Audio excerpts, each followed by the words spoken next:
नमस्कार। आज हम एक बहुत ही खास किताब पर बात करने वाले हैं, स्टीफन कोवी की the 7 habits of highly effective people.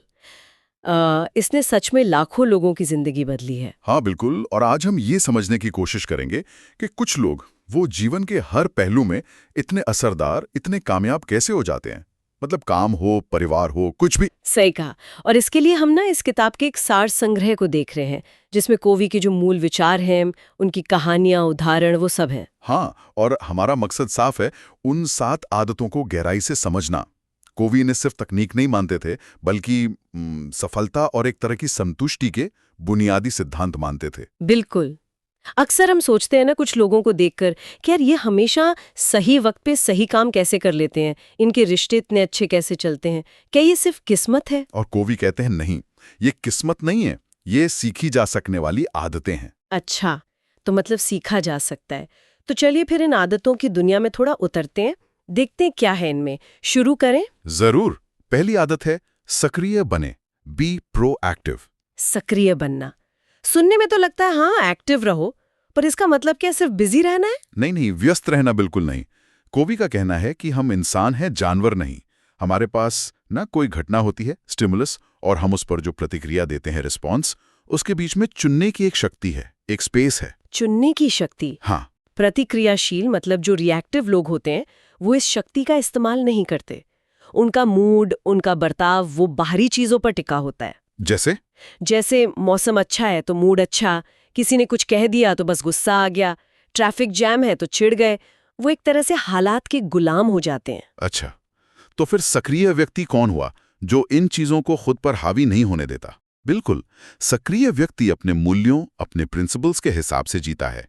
वो समझता है कि बाहर चाहे जो भी हो रहा हो, वो अपनी प्रतिक्रिया खुद चुन सकता है।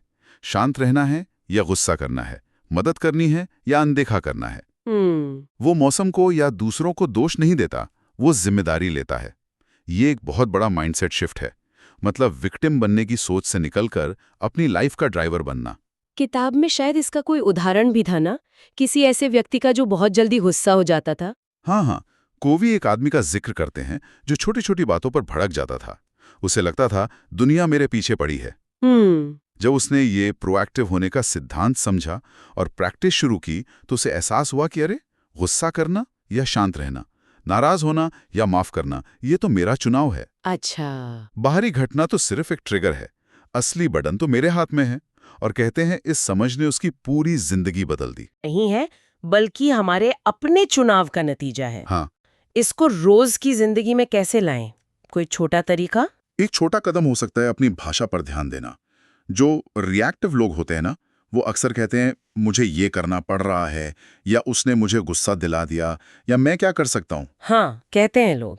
जबकि एक सक्रिय व्यक्ति कहेगा मैंने ये करने का फैसला किया है, या मैं अपनी भावनाओं को कंट्रोल कर सकता हूँ, या चलो देखते हैं क्या क्या ऑप्शंस हैं। सिर्फ भाषा बदलने से भी सोच पर असर पड़ता है। और कोवी ने शायद वो सुबह वाला सुझाव भी दिया था। हाँ। कि खुद से कहें। हाँ, कि आज जो भी होगा मैं अपनी प्रतिक्रिया खुद चुनूंगी। ये एक तरह का रोज का संकल्प है जो हमें हमारी अंदरूनी ताकत याद दिलाता है। ये आदत हमें बाहरी चीजों पर कम निर्भर बनाती है, अंदर से मजबूत करती है। ये जानना ही अपने आप में बड़ी शक्ति है कि हर हाल में हमारे पास चॉइस है। सही बात है। और ये समझ शायद हमें दूसरी आदत की तरफ ले जाती है। अंत को ध्यान में रखकर शुरुआत करें।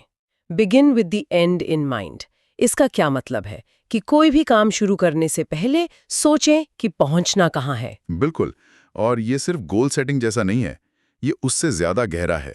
ये है अपने जीवन की दिशा तय करना। मतलब आप असल में बनना क्या चाहते हैं, आपकी लाइफ के सिद्धांत क्या हैं, आप किस चीज के लिए जाने जाना चाहते हैं।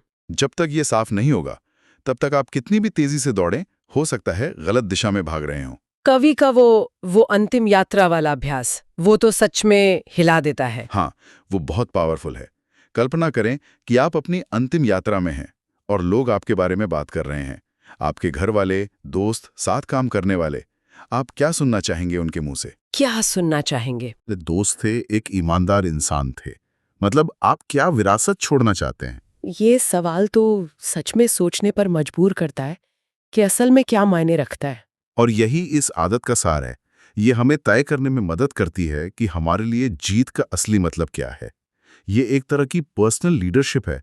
पहले ये तय करना कि क्या जरूरी है, फिर उसे पाने के लिए आगे बढ़ना। वरना हम रोज की भागदौड़ में ही उलझे रह जाएंगे। हाँ, बिना ये जाने कि हम जा कहाँ रहे हैं। तो इसे अमल में कैसे लाएं?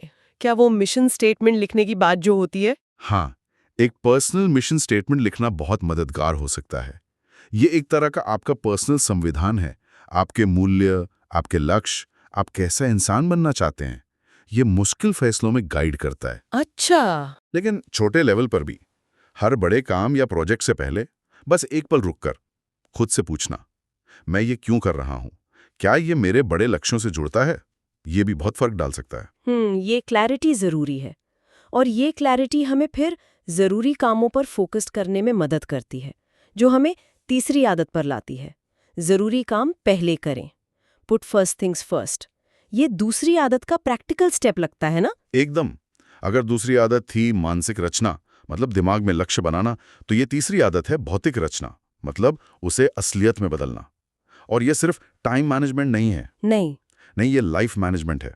अपनी प्राथमिकताओं के हिसाब से जीना। कोवी उस टाइम मैनेजमेंट मैट्रिक्स की बात करते हैं ना, जहां कामों को इम्पोर्टेंट और अर्जेंट में बांटा जाता है, वो थोड़ा समझाएंगे? हाँ, जरूर। सोचिए 4 बॉक्स हैं। क्वाड्रेंट 1, काम जो जरूरी भी हैं और अर्जेंट भी, जैसे कोई क्राइसिस आ गया, कोई एकदम नजदीकी डेडलाइन। ठीक है। क्वाड्रेंट 2, काम जो जरूरी हैं पर अर्जेंट नहीं है, जैसे प्लानिंग करना, रिश्ते बनाना, सेहत का ध्यान रखना, कुछ नया सीखना।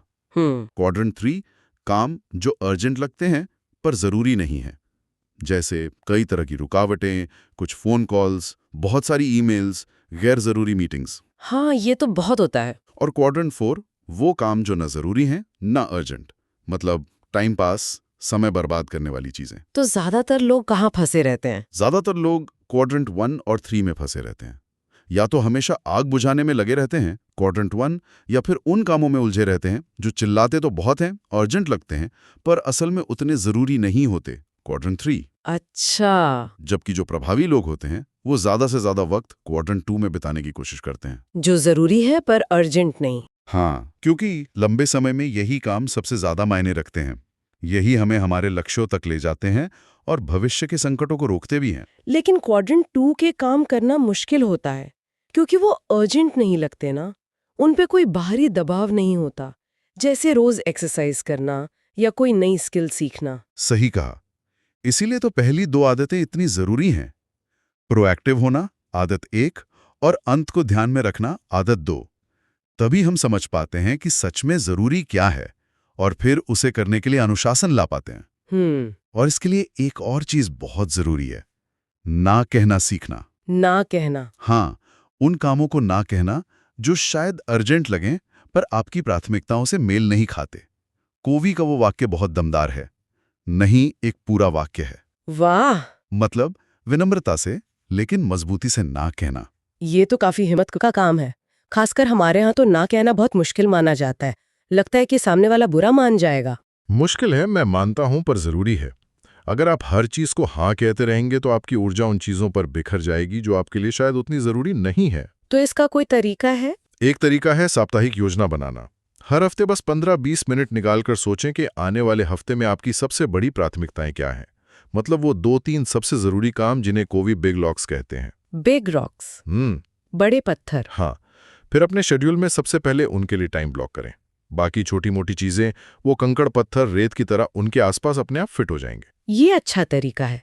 पहले बड़े पत्थर डालो, फिर बाकी चीजें। तो ये पहली 3 आदतें हो गईं। ये व्यक्तिगत जीत के बारे में है, मतलब खुद पर महारत हासिल करना। हाँ, इन्हें प्राइवेट विक्ट्री कहते हैं, खुद पर नियंत्रण पाना। अब जो अगली 3 आदतें हैं वो सार्वजनिक जीत यानी पब्लिक विक्ट्री की ओर ले जाती हैं, दूसरों के साथ प्रभावी ढंग से काम करने के बारे में। अच्छा, तो चौथी आदत है जीत जीत की सोचें। Think win win. Win win मतलब ऐसा सोचना कि सब जीतें। पर क्या ये हमेशा मुमकिन होता है? ऐसा लगता है कहीं ना कहीं तो कोई हारता ही है। कोवी मानते हैं कि ज्यादातर स्थितियों में ये मुमकिन है, अगर हम उस इरादे से, उस मानसिकता से बातचीत करें। ये सिर्फ कोई चालाकी वाली तकनीक नहीं है, ये इंसानी रिश्तों का एक दर्शन है। दर्शन कैसे? ये इस सोच पर आधारित है कि जिंदगी कोई कंपटीशन नहीं है जहां एक जीतेगा तो दूसरा हारेगा ही, जिसे विन लूज कहते हैं। जिंदगी सहयोग है और जरूरी नहीं कि हमेशा समझौता कॉम्प्रोमाइज ही करना पड़े। जहां दोनों थोड़ा थोड़ा हारते हैं, तो फिर विन विन का ठीक ठीक मतलब क्या हुआ? विन विन का मतलब है ऐसे समाधान खोजना जिससे शामिल सभी लोगों को लगे कि हां, मेरी जरूरतें भी पूरी हुई हैं, मैं भी संतुष्ट हूं। इसके लिए ना एक खास तरह की सोच चाहिए, प्रचुरता की मानसिकता, अबंडेंस मेंटालिटी। प्रचुरता की मानसिकता? हाँ, मतलब ये मानना कि दुनिया में सबके लिए पर्याप्त मौके हैं, पर्याप्त सफलता है। अगर किसी और को कुछ अच्छा मिलता है तो इसका मतलब ये नहीं कि मेरे लिए कम हो गया। अच्छा, और इसकी उल्टी सोच? वो होती है अभाव की मानसिकता, स्कैरसिटी मेंटालिटी, जहां लगता है कि केक का एक ही टुकड़ा है, अगर किसी और ने ले लिया तो मेरे लिए बचेगा ही नहीं। किताब में वो मैनेजर वाला उदाहरण था ना, जी। जिसने टीम के साथ विन विन डील की थी। हाँ, मैनेजर ने टीम से कहा, अगर टारगेट टाइम पर या पहले पूरा करते हो तो बोनस डबल मिलेगा। मैनेजर का काम हो गया, उसकी विन, टीम को ज्यादा पैसे मिले, उनकी विन। और नतीजा? नतीजा शानदार रहा, सबने मिलकर दिल से काम किया क्योंकि सबको अपना फायदा दिख रहा था। ये मानसिकता विश्वास बनाती है, सहयोग को बढ़ावा देती है, और इस सिर्फ काम में नहीं, परिवार में, दोस्तों के साथ हर रिश्ते में काम आती है। लेकिन क्या ये थोड़ी ज्यादा आदर्शवादी सोच नहीं है? दुनिया तो बहुत कॉम्पिटिटिव है। कंपटीशन अपनी जगह है, मैं मानता हूं, लेकिन बड़े लक्ष्य अकेले हासिल नहीं होते हैं, सहयोग तो चाहिए ही। और विन विन का मतलब भोलापन नहीं है। इसका मतलब है अपनी जरूरतें साफ तौर पर रखना, सामने वाले की जरूरतें समझने की ईमानदारी से कोशिश करना, और फिर मिलकर कोई ऐसा रास्ता निकालना जो दोनों के लिए अच्छा हो। और अगर न निकले तो कोवी कहते हैं कि अगर विन विन मुमकिन न लगे तो कभी कभी नो डील, मतलब कोई समझौता नहीं करना, ये भी एक अच्छा ऑप्शन है, बजाय इसके कि कोई एक पक्ष हारा हुआ महसूस करे और रिश्ता खराब हो। अच्छा, तो रोज की जिंदगी में इसे कैसे अपनाएं? किसी भी बातचीत या झगड़े में जाने से पहले एक पल सोचें, मैं असल में क्या चाहती हूँ, दूसरा पक्ष क्या चाहता है, क्या कोई तीसरा रास्ता है जिससे हम दोनों को फायदा हो। सिर्फ ये सवाल पूछने से ही ना बातचीत का पूरा माहौल बदल सकता है। और दूसरों की जरूरतें समझने के लिए हमें पहले उन्हें सुनना पड़ेगा, ध्यान से सुनना पड़ेगा। बिल्कुल, और यहीं हम 5वीं आदत पर आते हैं। पहले समझने की कोशिश करें, फिर अपनी बात समझाएं। Seek first to understand, then to be understood. ये सुनने में इतना आसान लगता है, पर शायद करने में सबसे मुश्किल आदतों में से एक है ये। बिल्कुल सही कहा। कोवी कहते हैं कि ज्यादातर लोग सुनने का नाटक करते हैं। असल में वो या तो अपनी बारी का इंतजार कर रहे होते हैं कि कब बोलें, हाँ, होता है ऐसा, या फिर वो इसलिए सुनते हैं ताकि जवाब तैयार कर सकें, गलती निकाल सकें या अपनी सलाह दे सकें। वो सामने वाले के नजरिए से उसकी भावनाओं को महसूस करते हुए सुनने की कोशिश नहीं करते।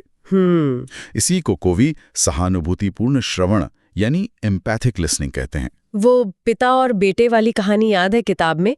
पिता अपने हिसाब से लेक्चर दे रहा था और बेटे की असली समस्या कुछ और ही निकली। हाँ, वो कहानी तो दिल छू लेती है। पिता बस अपनी बात थोपे जा रहा था, अपनी समझ से सलाह दिए जा रहा था। जब उसने वाकई रुककर ध्यान से बेटे की बात सुनी, उसकी आंखों में देखा, उसकी परेशानी को महसूस किया, तब पता चला कि बेटे को तो ठीक से दिखाई ही नहीं दे रहा था। सोचिए, बिना समझे सलाह देना कितना बेकार और कभी कभी कितना नुकसानदेह हो सकता है। सही बात है। तो ये सहानुभूति से सुनने का मतलब क्या सिर्फ चुप रहना है? नहीं, ये उससे ज्यादा एक्टिव प्रोसेस है। इसमें पूरा ध्यान देना, बॉडी लैंग्वेज को समझना, सामने वाले ने जो कहा उसे अपने शब्दों में दोहराकर कंफर्म करना। तो आप ये कह रहे हैं कि अच्छा, और सबसे जरूरी, उनकी भावनाओं को समझने और स्वीकार करने की कोशिश करना। जैसे कहना, लगता है आप इस बात से काफी निराश हैं, या मैं समझ सकता हूं कि आपके लिए मुश्किल होगा। इसमें जजमेंट पास करना या फौरन सलाह देना शामिल नहीं है। ये तो रिश्तों के लिए कितना जरूरी है। अगर हम सच में एक दूसरे को ऐसे सुनने लगे तो कितनी गलतफहमियां दूर हो सकती हैं, कितने झगड़े बच सकते हैं। निश्चित रूप से, जब सामने वाले को लगता है कि हाँ, मुझे सच में सुना गया है, समझा गया है, तो वो ज्यादा खुलता है, भरोसा बढ़ता है, और तभी वो आपकी बात सुनने के लिए भी तैयार होता है। कोवी इसे भावनात्मक बैंक खाता, इमोशनल बैंक अकाउंट कहते हैं। जब आप किसी को समझते हैं, उसकी परवाह करते हैं, तो आप उसके खाते में डिपॉजिट करते हैं। जब भरोसा होता है तो मुश्किल बातें करना भी आसान हो जाता है। ये अच्छा कॉन्सेप्ट है, इमोशनल बैंक अकाउंट। तो इसे आजमाने के लिए क्या कर सकते हैं? अगली बार जब कोई आपसे बात करे, खासकर अगर वो किसी परेशानी या अपनी भावना के बारे में बता रहा हो, तो अपनी सलाह देने की इच्छा को जरा रोकिए। मुश्किल है। हाँ, पर कोशिश कीजिए, बस सुनिए, समझने की कोशिश कीजिए, सवाल पूछिए ताकि और समझ आए। देखिए कि बातचीत पर क्या असर पड़ता है। ये एक स्किल है, प्रैक्टिस से आती है। ये आदतें तो वाकई एक दूसरे से कितनी जुड़ी हुई हैं। विन विन सोचने के लिए पहले समझना जरूरी है। बिल्कुल, और समझने के बाद ही हम मिलकर कुछ बेहतर बना सकते हैं, जो हमें छठी आदत पर लाता है, तालमेल बिठाएं, सिनर्जाइज। सिनर्जी, ये शब्द सुना तो है, इसका मतलब क्या है ठीक ठीक? सिनर्जी का सीधा सा मतलब है कि संपूर्ण उसके भागों के योग से बड़ा होता है। The whole is greater than the sum of its parts. मतलब 1 + 1 = 3 या 4 या शायद 10 भी हो सकता है। अच्छा, कैसे? जब अलग अलग सोच, अलग अलग ताकत वाले लोग एक दूसरे के मतभेदों का सम्मान करते हुए, एक दूसरे की ताकत का फायदा उठाते हुए मिलकर काम करते हैं, तो वो ऐसे नतीजे हासिल कर सकते हैं जो वो अकेले कभी नहीं कर पाते। तो मतलब मतभेदों को, डिफरेंसेस को प्रॉब्लम नहीं मानना, बिल्कुल। बल्कि एक अवसर मानना। बिल्कुल सिनर्जी का मतलब ये नहीं कि सब एक जैसा सोचें, बिल्कुल। बल्कि ये है कि विविधता, डाइवर्सिटी का जश्न मनाएं। अलग अलग नजरिए, अलग अलग अनुभव, अलग अलग स्किल्स, जब ये सब रचनात्मक तरीके से मिलते हैं ना, हाँ, तो नए और बेहतर आइडियाज निकलते हैं। ऐसे समाधान मिलते हैं जो शायद किसी ने पहले सोचे भी ना हो।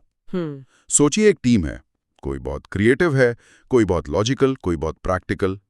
अगर वो एक दूसरे की बात काटें या सिर्फ अपनी चलाएं, तो नतीजा क्या होगा? साधारण सा।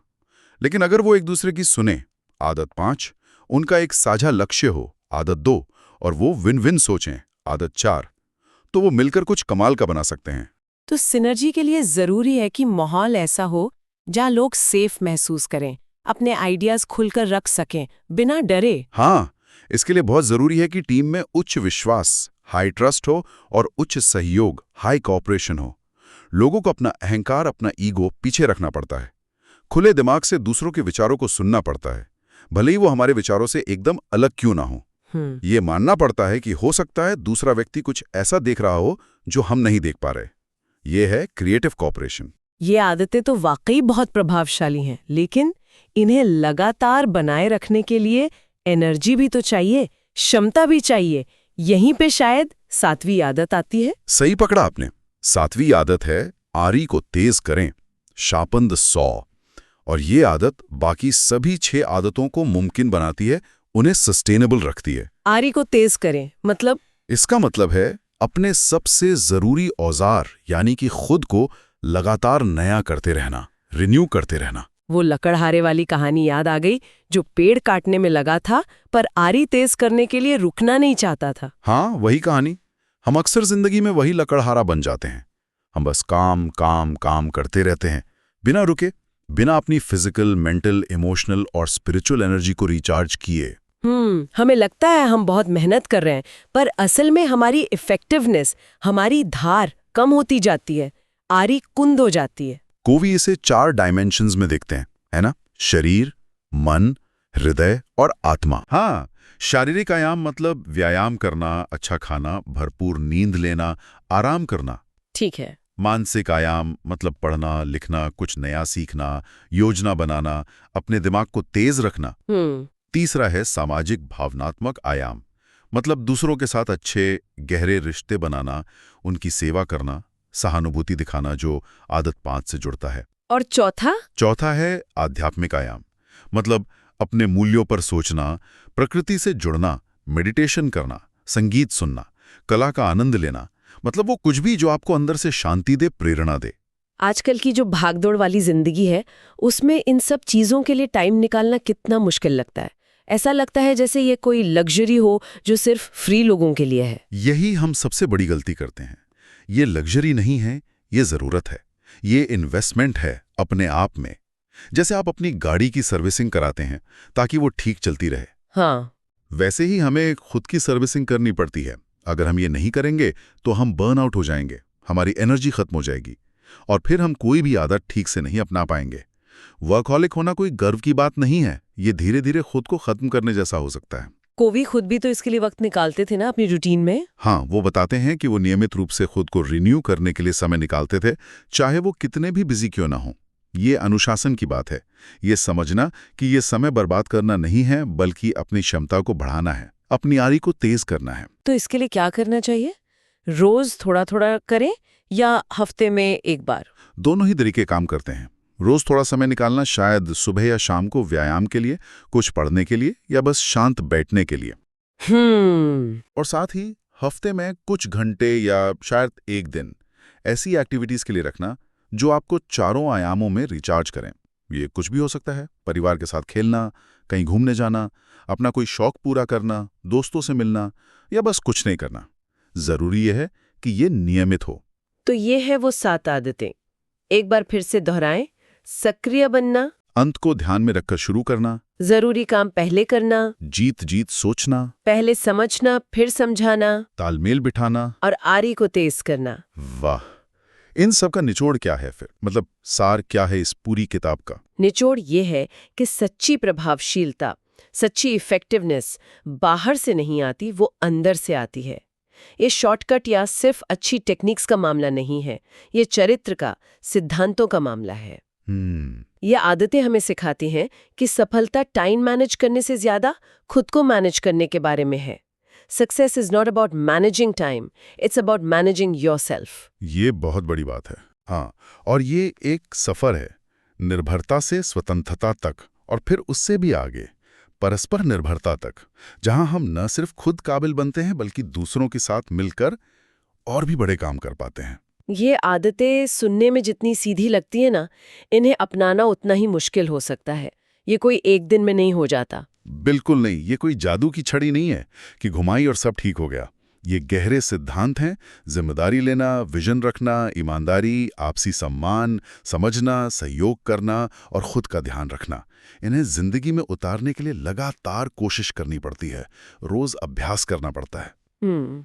लेकिन कोवी का मानना है, और लाखों लोगों का अनुभव भी यही कहता है, कि जब हम इन सिद्धांतों के हिसाब से जीना शुरू करते हैं तो हमारी जिंदगी में एक गहरा, एक स्थायी बदलाव आता है, जो सिर्फ बाहरी सफलता नहीं लाता बल्कि अंदर से शांति और संतुष्टि भी लाता है। ये वाकई एक गहरी समझ देती है किताब। हाँ, और यहाँ एक और बात सोचने वाली है। कोवी कहते हैं कि ये आदतें अपनाने से जीवन बदलता है, लेकिन क्या ये बदलाव सिर्फ इन आदतों को किसी रूल की तरह फॉलो करने से आता है, या फिर इसके लिए हमारी सोच में, दुनिया को देखने के हमारे नजरिए में, जिसे कोवी पैराडाइम कहते हैं, उसमें एक बुनियादी बदलाव की जरूरत है? मतलब नजरिए का बदलाव। हाँ, हो सकता है कि वो नजरिए का बदलाव इन आदतों को अपनाने से भी ज्यादा जरूरी हो, ज्यादा मौलिक हो। ये एक ऐसा सवाल है जिस पर हम सब सोच सकते हैं कि क्या हम सिर्फ आदतें बदल रहे हैं या अपना नजरिया भी।